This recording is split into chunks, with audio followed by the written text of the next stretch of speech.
तो this has to do with how halo and horn effect works. तो halo effect होता है basically कि अगर आप किसी सुंदर चीज़ को देखते हो या सुंदर इंसान को देखते हो या सुंदर जीव को देखते हो, but on the same hand जब हम कोई डिस्गस्टिंग सा क्रीचर देखते हैं, जैसे फॉर एग्जांपल कोई कॉकरोच होगा या कोई कीड़ा मकोड़ा हो गया या फॉर एग्जांपल बैट्स हैं, which are not very good to look at, तो हमारी एम्पैथी जो होती है थोड़ी-सी कम हो जाती है उनके लिए। So last week I went to watch Avatar 3 fire and ash, and काफ़ी अच्छी लगी मूवी मेरे को। मतलब थोड़ी-सी लंबी थी, but overall it was nice. मतलब ऐसे बोर नहीं हुआ था देख के। आई रिमेंबर कि जब 2009 में एवाटार 1 आई थी, और मतलब I don't know how to say it, is it Avatar और एवाटार? बट उस टाइम पे it was a very different experience. I remember watching it on my laptop, and उसके विजुअल्स थे like flying mountains, the different creatures that they were showing, so that was very amazing. And around the same time I feel कि एक similar story के साथ एक और movie release हुई थी, बट जिसकी एंडिंग कम्प्लीटली डिफरेंट हुई। तो मैं बात कर रहा हूँ डिस्ट्रिक्ट 9 की, एंड आई रिमेंबर व्हेन 2010 में इट वाज रिलीज, तो I felt very uncomfortable watching it, and because जो हैप्पी एंडिंग थी जो यूजली मूवीज में होती है, तो it did not had a happy ending. The movie was very gritty. It was very realistic because Pandora felt like a fairy tale. जहाँ पे you have a little goddess which is watching all over you, and you have different creatures. You have this Navi tribe, and you have futuristic technology. You can say कि it's a very futuristic sci-fi movie. But on the other hand, District 9 felt very realistic. It was a sci-fi movie, but the story, the plot points, and everything felt very realistic. And since मैंने दोनों movies देखी है, एक बात मुझे bother करती है कि एवाटार इतनी सक्सेसफुल हुई, मतलब you can say it's a cultural phenomena on, but on the other hand district 9 उतनी सक्सेसफुल नहीं हो पाई, मतलब it is not as widely celebrated, or it is not as financially successful because Avatar grossed I think around 10 times of what District 9 had grossed. So movies का plot काफी similar है, because on one hand you have an alien species which comes into contact with humans, and then you have the main character who basically forms a alliance with the aliens, and he betrays the human side, और at the end of the movie वो transform कर लेता है, मतलब and he transforms from human to the alien species, and those are the only similarities। लेकिन जो story जैसे progress की थी वो काफ़ी डिफरेंट थी। डिस्ट्रिक्ट 9 में जो स्टोरी का वाइब था it was very realistic, because I feel कि एवाटार में वी नो कि Jake Sully is the hero और he is the heroic character, but on the same hand we can say कि जो डिस्ट्रिक्ट 9 में main character होता है विकस, अगर देखा जाए हीरो होने की क्वालिटी है टू सेक्रीफाइस मोर, तो Vikas had sacrifice more in district 9, क्योंकि by the end of the movie he does not have his family left, and the movie shows how much he loves his wife and how important his marriage is and how happy he was in his life. And when I was watching the movie I was thinking कि why do we empathize more with Navi, but on the same hand कि जो district 9 में aliens होते हैं which are called prawns, हम उतना ज़्यादा उनका सिंपथाइज नहीं कर पाते, even and that I will also include my self in those people, क्योंकि डिस्ट्रिक्ट 9 में मैं देख रहा था कि मतलब वो जो एलियंस है वो काफ़ी सफ़र कर रहे हैं, and they are getting very brutal treatment by humans, but still I feel कि मैं जो नावी पीपल थे उनके लिए ज़्यादा सिंपथाइज कर पा रहा था, like I was more emotionally connected with them. तो आई वाज थिंकिंग कि why is that the case, क्योंकि अगर सफरिंग वाइज देखें तो जो प्रॉन्स होते हैं वो बहुत ही ब्रूटल ट्रीटमेंट उनके साथ हो रहा होता है। वो एक स्लम में रह रहे होते हैं first of all, and then they are actually refugees, but हम उनको ऐसे ट्रीट करते हैं like they are some bug infection.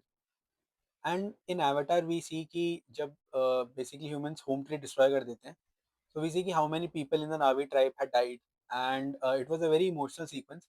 But on the same hand, District 9 maybe there's a comparable shot, and it happens when जो main character Vekas होता है, he gets infected and he starts to transform into one of those aliens.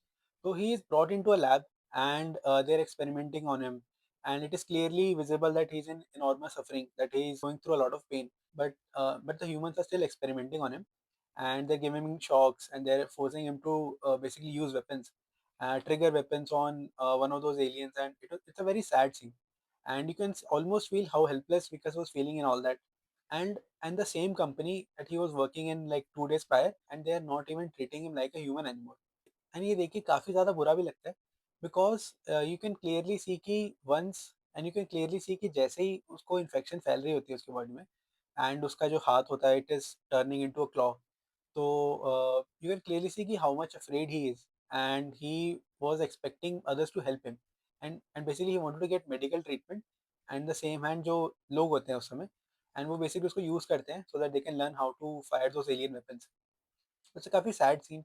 You can see कि he has to fire weapons on one of those aliens, and like he does not want to do that, and in his mind that alien is also a living creature. Like at the moment you can see कि how dehumanized he has been by others, how, and जो चीज़ मुझे सबसे ज़्यादा खराब लगता है कि how instant that change was. In general I felt कि मैं कम sympathize कर पा रहा हूँ with the aliens in District 9, and I was thinking ki probably it is because of the design of those aliens. Like because in Avatar, you see you have tall humanoid-like creatures, like they are sort of blue aliens, like they have two eyes, and also they're speaking human tongue, and they're walking, jumping like humans. So their design is very human. And but on the other hand, जो prawns होते हैं, जो district 9 में aliens होते हैं, they are very hideous. मतलब अगर देखा जाए तो they are not very good to look at. उनकी skin होती है जो they do not have a skin, they have exoskeleton. And they have tentacles. They do not even have arms. They have claws like something. They have something like claws. And उसके बाद भी they make some clicking noise, and that's how they're communicating. And instead of a mouth they have some mandibles, and it's very ugly to look at, and I think that design part is very intentional. When I was looking at those aliens I was very disgusted कि मतलब ये कितने खराब से दिखने वाले aliens हैं। और आयरनी ये भी है कि जो प्रॉन्स होते हैं वो काफ़ी ज़्यादा स्मार्ट होते हैं। देखा जाए तो उनके पास एडवांस ह्यूमन टेक्नोलॉजी, उनकी जो टेक्नोलॉजी होती है काफ़ी एडवांस होती है। They have a spaceship, they can fire weapons which are very sci-fi, but the condition they were living was very brutal, like they were living in a actual slum. और जब मैं सोच ही रहा था कि मतलब ऐसा, मतलब why am I feeling this way, तो I think that has to do with how our cognitive bias works. तो this has to do with how halo and horn effect works. तो हेलो इफेक्ट होता है basically कि अगर आप किसी सुंदर चीज़ को देखते हो या सुंदर इंसान को देखते हो या सुंदर जीव को देखते हो, जो कि इंसान जैसा ही लगता है और देखने में सुंदर है बेसिकली, या फिर अगर इंसान जैसा नहीं भी है तो in general just it is majestic to look at. तो तो क्या होता है कि हम we feel very connected to it, हमारी सॉर्ट ऑफ एम्पैथी अनलॉक हो जाती है कि दैट्स दिस स्पीशीज और this creature should be conserved और it should be protected. But on the same hand जब हम कोई डिस्गस्टिंग सा क्रीचर देखते हैं, जैसे फॉर एग्जांपल कोई कॉकरोच होगा या कोई कीड़ा मकोड़ा हो गया, या फॉर एग्जांपल बैट्स हैं which are not very good to look at, तो हमारी एम्पैथी जो होती है थोड़ी सी कम हो जाती है उनके लिए। एंड ये कंजर्वेशन में भी देखा गया है कि फॉर एग्जांपल डॉल्फिन्स हो गए या सम बर्ड्स हो गए, they are very much protected by everyone. But on the same hand अगर हम सिमिलर स्पीशीज भी देखें, जैसे फॉर एग्जांपल बैट्स और snakes which are not very good to look at, तो उनको देखा जाए तो कम हम थोड़ा प्रेफरेंस देते हैं when it comes to conservation. And I remember कि मैंने एक बुक पढ़ी थी, so it was by Daniel Kahneman, and basically he was explaining कि how our cognitive bias works. And I am sure कि जैसे हम सबने सुना ही है कि फर्स्ट इंप्रेशन मैटर्स। तो in his book thinking fast and slow he explains कि हाउ जब हम पहली बार किसी चीज़ को देखते हैं तो our system one which is the fast thinker, that's the only one which is working. Are and system one is basically कि जो बहुत ही क्विक डिसीजन लेते हैं। फॉर एग्जांपल अगर मैं आपसे पूछूं कि 2+2 क्या होता है, तो आपको सोचना नहीं पड़ेगा। And basically if I am asking you to think about your childhood, तो you will have a happy memory और you will have a happy emotion. तो ये सब वो चीज़ें जो आपको सोचनी नहीं पड़ रही हैं, एंड फटाफट आप मतलब उसका आंसर कर सकते हो। तो हमारा सिस्टम वन होता है जो it's in charge for making all those decisions.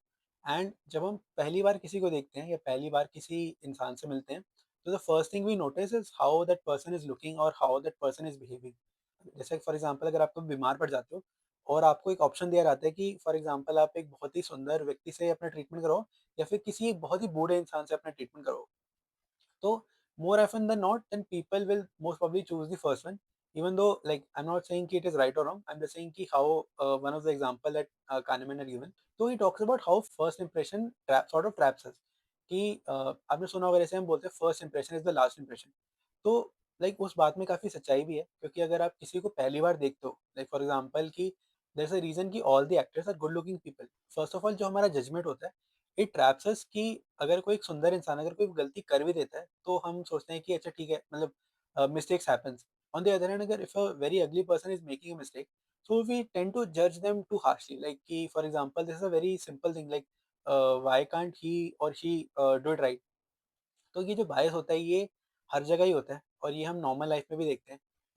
And I think that is the reason कि थोड़ा सा हम जो प्रॉन्स एलियंस होते हैं उनके लिए कम एम्पथाइज कर पाते हैं। मतलब अगर फॉर एग्जांपल उनका डिजाइन भी नावी जैसा ही होता तो आई एम श्योर कि हम उनके लिए बहुत ज़्यादा रोते, लेकिन वैसा भी था नहीं and I think that was intentional. Just let me know कि हाउ यू गाइस थिंक कि if what I am saying is making sense और नॉट, और if you want to add any